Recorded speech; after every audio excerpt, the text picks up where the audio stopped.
Before you start reading, if you're new here, welcome to Velvet Confessions. Hit that subscribe button and drop a comment telling us what city you're watching from. We have viewers from Vancouver, Toronto, Calgary, all the way out to Halifax. Now settle in, because this one is going to make your jaw drop. She didn't cry when she found out. That was the part nobody could quite believe. Later, not her sister, not her lawyer, not even the woman who had known her since they were 11 years old. Sharing a locker at a middle school in Oakville. People expected tears. People expected the kind husband of 19 years has been slowly, methodically, quietly dismantling the life you built together.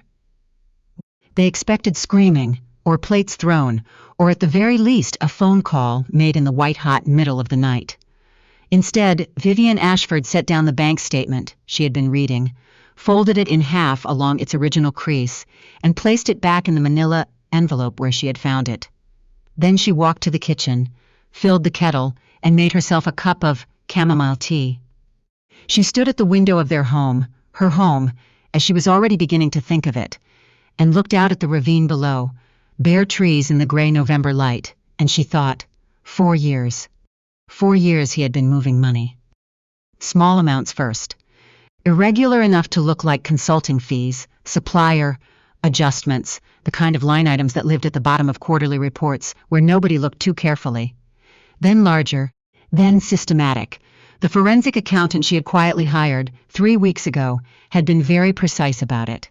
$2.3 million transferred through 4 shell companies, 2 of them registered in Alberta, 1 in Delaware, 1 in the Cayman Islands. Her money, the company she had spent 16 years building from a marketing consultancy operating out of a spare bedroom in their first apartment, into one of the most respected event management firms in the Greater Toronto Area. Her money, her company, her husband, his girlfriend. That part she had known about for 6 months. Or suspected, which is the word people use when they know something, but are not yet ready to act on knowing it. Late returns that smelled like someone else's perfume. A text message she wasn't meant to see minimized but not closed, glowing on his phone when he left it face up on the bathroom counter. The particular quality of his absence, not just physical but the way a man goes absent inside a room, present in body, and somewhere else entirely in every way that matters. His name was Elliot Ashford. He was 51 years old, moderately handsome, in the way that men who were very handsome at 30 often become still good, the eyes still sharp. The rest of it, slightly, softened by comfort and confidence, and the quiet arrogance of a man who had never seriously doubted his own intelligence.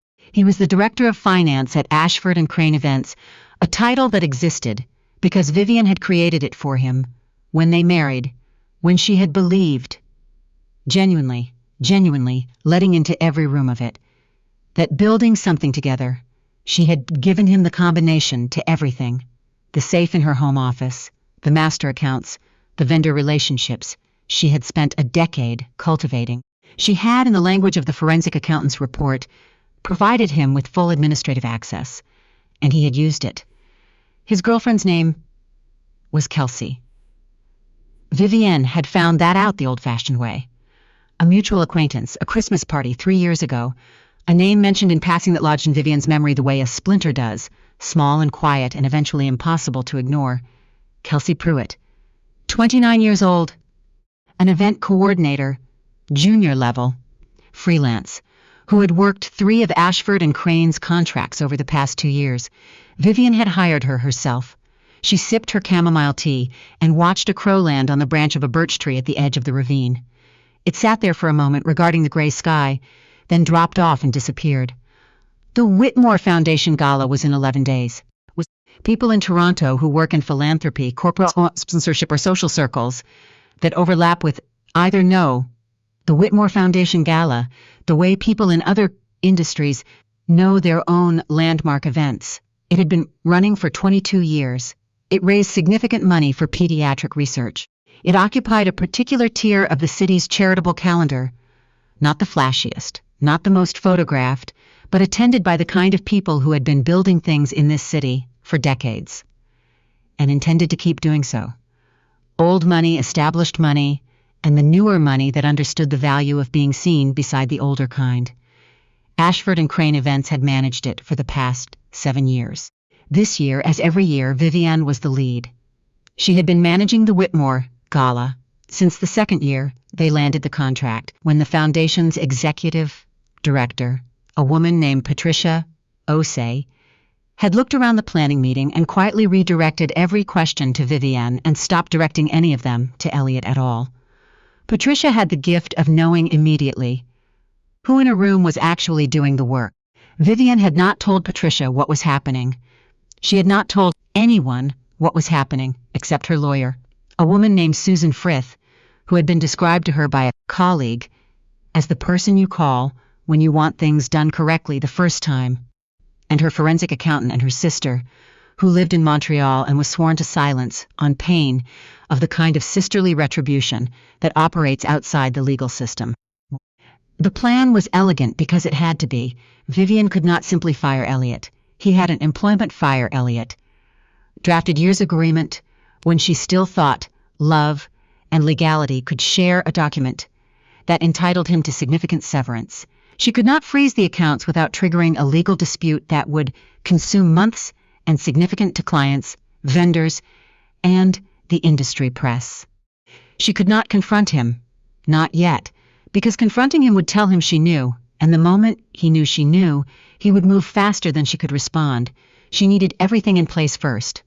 The forensic trail documented, the accounts protected, the legal filings ready. She needed the gala, not as a coincidence, as a deadline. Because Elliot had made a mistake. He had bought Kelsey a dress for the Whitmore Gala. Vivienne knew this because her executive assistant, a young man named Theo, who had worked for her for 4 years and had a gift for noticing things without appearing to notice them, had mentioned it to her with the particular careful neutrality that people use when they are telling you something important while maintaining the fiction that it might not be. He had seen Elliot at a boutique on Yorkville Avenue on a Tuesday afternoon. Elliot had been with a woman Theo recognized from the freelance coordination contracts. They were looking at gowns. Elliot had used the company credit card. The company credit card that Vivienne reviewed every month. Kelsey Pruitt intended to attend the Whitmore Foundation Gala, not as a vendor, not as a coordinator, as a guest, on the arm of the director of finance of the company managing the event, wearing a dress purchased on that company's account. The audacity of it was almost impressive. It was the kind of boldness that only exists in people who have never once considered the possibility that the other person in the room might be smarter than they are. Vivienne set down her mug. She opened her laptop. She sent an email to Susan Frith with 3 words: "We're on schedule." Then she picked up her phone and called Patricia Osei to confirm the florals for Table 7. The gala was held at a venue on the waterfront, a converted heritage building with arched ceilings and original brick, and the kind of lighting that makes everyone look like they're being photographed by someone who knows what they are doing. 640 guests, 4 corporate tables, 12 foundation tables, individual tickets ranging from $1,200 to $4,000.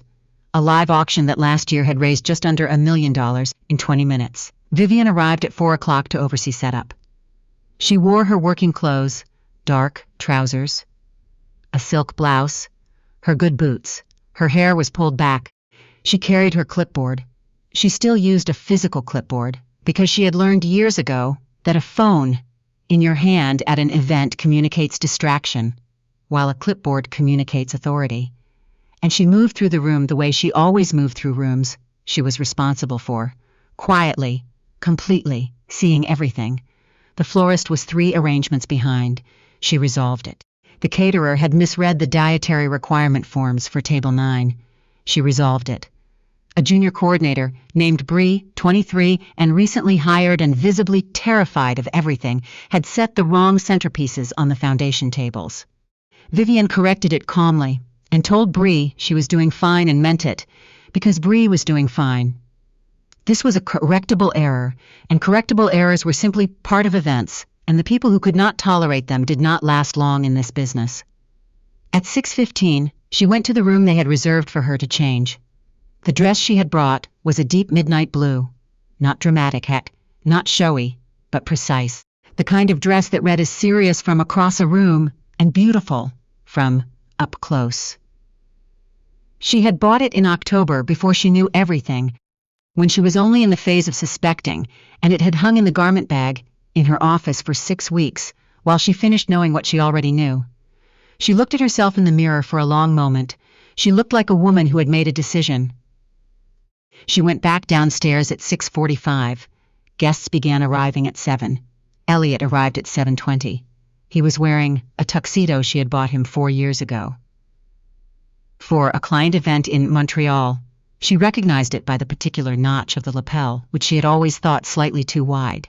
He had a glass of champagne in his hand before he had been in the room for 4 minutes.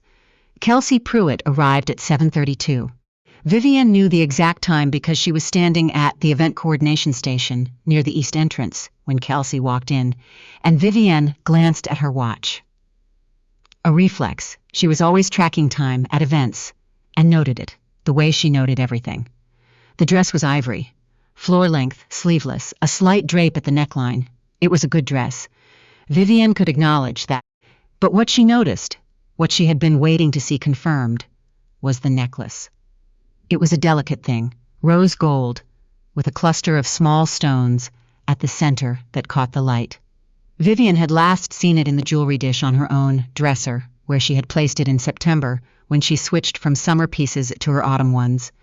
She had not looked for it since. She had been busy with other things. She had assumed it was there. She had been wrong. The necklace had belonged to her mother. Not valuable in the way appraisers measure, perhaps $800, perhaps $1,000, nothing that would register on the forensic accountant's report. But her mother had bought it herself, with her first real paycheck, at a small jeweler in Hampton where she had grown up, and she had worn it every week for 30 years. And she had given it to Vivienne on her 40th birthday with a card that said, "For the woman you've become, who I always knew you would be." Vivienne's mother had been dead for 2 years. The necklace was the thing she wore when she needed to feel accompanied. She stood very still at the coordination station. She looked at the necklace at Kelsey Pruitt's throat. She thought about her mother. She thought about the card. She thought about Elliot standing at the safe in her home office, which he knew how to open, because she had told him. Because that is what you do when you trust someone. You tell them things, and opening it, and taking this one small thing that cost almost nothing and could not be replaced at any price. She thought, that one he is going to wish he had not done. She smiled the kind of smile that doesn't reach the eyes. Then she picked up her clipboard and went to check on the silent auction tables. Susan Frith had arrived at 7:15. She was there as a guest. Technically, she had purchased a ticket, entirely above board, and she had dressed appropriately, a charcoal gray suit with a silk scarf that she wore with the particular composure of a woman who has sat across from difficult people for 25 years and has never once been the most uncomfortable person in the room. She and Vivienne had agreed. No obvious coordination, no signals, no eye contact, beyond what 2 professional acquaintances might exchange in passing. The documents were ready. The filings were complete. Everything needed was in place. The gala was the deadline because the gala was the last night on which Elliot Ashford would believe that nothing had changed. At 9:15, after this dinner service and before the live auction, there was a 40-minute reception period. People moved around. Conversations happened. This was when the real work of these events took place. Not the formal programming, but the informal exchange, the handshakes that became contracts, the introductions that became partnerships. Vivienne knew this room. She knew who was standing where and why and what they were after. She found Elliot near the bar, in conversation with one of the foundation board members, a man named Jeffrey Halstead, who controlled a significant property portfolio and had been a Whitmore donor for 15 years. Elliot looked relaxed. He had had 2 more glasses of champagne since arrival. She had counted. Again, reflexively, when he felt successful, was visible in the set of his shoulders and the quality of his laugh. She waited until Jeffrey stepped away to greet someone else. Then she walked over. "Elliot," she said. Her voice was the voice she used at events, warm, professional, perfectly calibrated. He turned. For 1/2 second, something crossed his face that was not quite guilt and not quite fear, but lived in the neighborhood of both. Then the social mask came back up. Seamless, the way it always did. "Vivienne, it's going beautifully." "You've outdone yourself. Thank you," she said. "I wanted to let you know that Patricia is going to make a small change to the remarks order at 10 o'clock. I'm sending the updated run of show to your phone now." She watched him, glanced down at the notification. Standard. Routine, entirely unremarkable. "Great," he said. "I'll take a look. One more thing," she said, and her voice remained exactly the same, warm and professional and completely even. "I noticed Kelsey Pruitt is here this evening. I wanted to mention, I've just been informed that we'll need to do a brief vendor reconciliation tomorrow morning, first thing. 9 o'clock. Her freelance contracts racked the last 2 years will need to be reviewed." She paused. There appeared to be some irregularities in the processing. The mask did not move. He was good. She had always known he was good. But she saw his jaw tighten by precisely the amount that a jaw tightens when a person who thought they were realizes they may not be. "I can look into that," he said. "Susan Frith will be joining us," Vivienne said. "You know Susan, I believe." She watched his face carefully. "My lawyer." There it was. Not collapse. Not confrontation. Just the small, precise moment of a man realizing the room has changed shape around him, and he doesn't know when it happened. "Of course," he said. "Wonderful," she said. "Enjoy the rest of the evening." She turned and walked back toward the coordination station. She did not look back. At 9:40, she found Kelsey Pruitt near the dessert table, studying the small cards describing each offering with the concentration of someone who is not actually reading them. Vivienne approached from the side, not from behind. Not in a way that could be read as aggressive or designed to startle. The way two people at a party naturally come alongside each other, at a shared point of interest. "The macarons are from a bakery in Kensington Market," Vivienne said pleasantly. "They've been doing our events for 4 years. Remarkable consistency." Kelsey looked up, and there, just for a moment, was the recognition. Not personal recognition, not the kind that comes from having been introduced. The other kind, the kind where a person realizes they know exactly who is standing beside them. She was younger than Vivienne had expected somehow, even knowing the age. Not younger in years. 29 was 29, but younger in the way that youth sometimes presents itself in high-stakes moments as a kind of uncertainty, a slightly too careful arrangement of the face. "They look wonderful," Kelsey said. "I like your necklace," Vivienne said. The pause that followed lasted perhaps 2 seconds. Vivienne counted them. "Thank you," Kelsey said. Her hand moved, involuntary, the kind of motion the body makes before the mind can stop it, toward the necklace, fingertips just grazing the rose gold.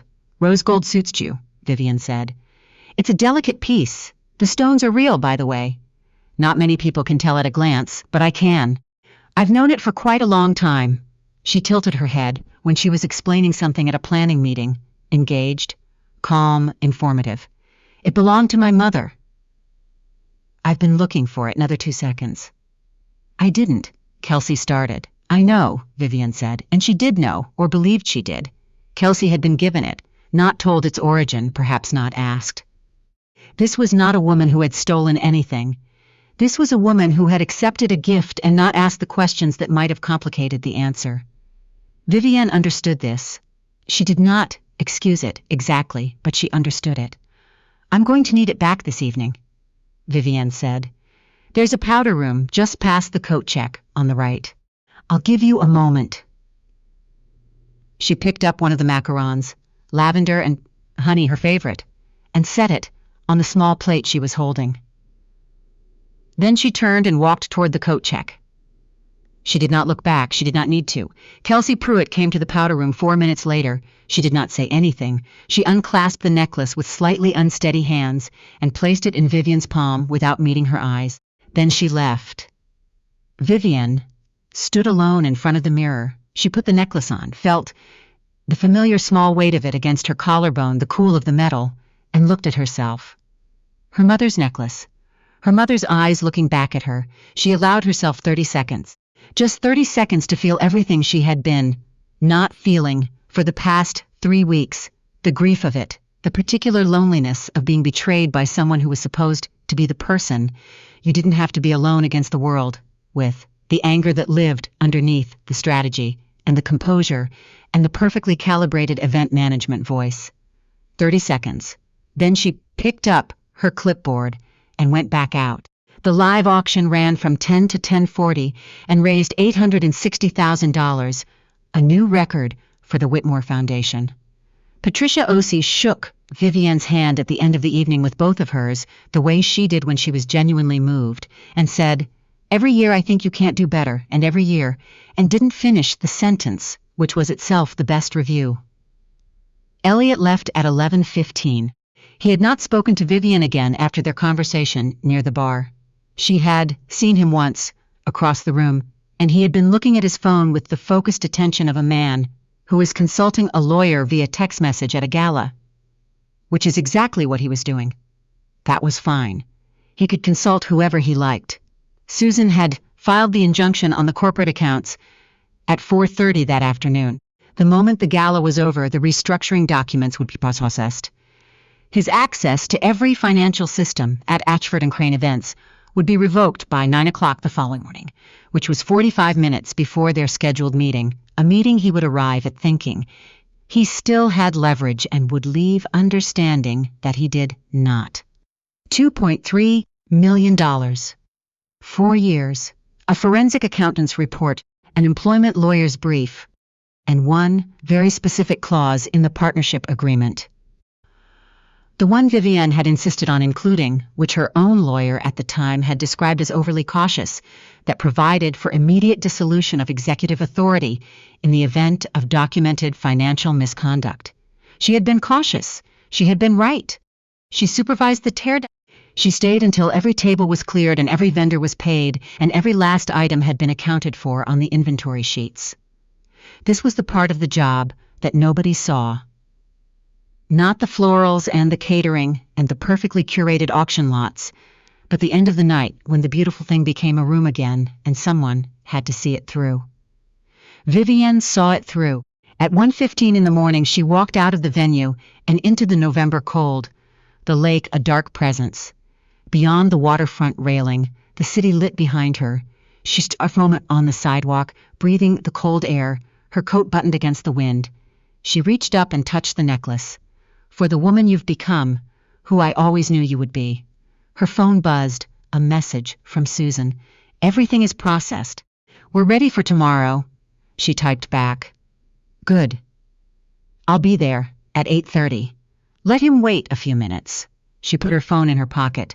She started walking toward where she had parked, heels quiet on the pavement, the sound of the lake behind her. She had run the Whitmore Gala 7 consecutive times and never missed a single detail in any of them. She had built a company from a spare bedroom in a small apartment into something that $2.3 million could not actually damage, because the thing that made it worth $2.3 million was not in the accounts. It was in her, in the relationships she had built, and the reputation she had earned, and the knowledge she carried in her hands and her head, and her 19 years of doing this work at a level that could not be embezzled.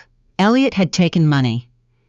He had taken a necklace that meant everything. He had left behind everything that actually mattered. And in the morning, she would sit across from him at a table with Susan Frith beside her and the documents between them. And she would look at the man she had once loved, and she would be completely precisely, without performance, fine. More than fine, she had the necklace. She had the company. She had 19 years of knowing exactly who she was and what she was capable of, and he had spent 4 of those years quietly betting against her, and he had lost. She got in her car. She drove home. She did not cry. She had learned a long time ago that the most powerful thing a person can do in a room, any room, a gala, or a boardroom, or a powder room, at 11:30 at night, is to be the one who already knows how.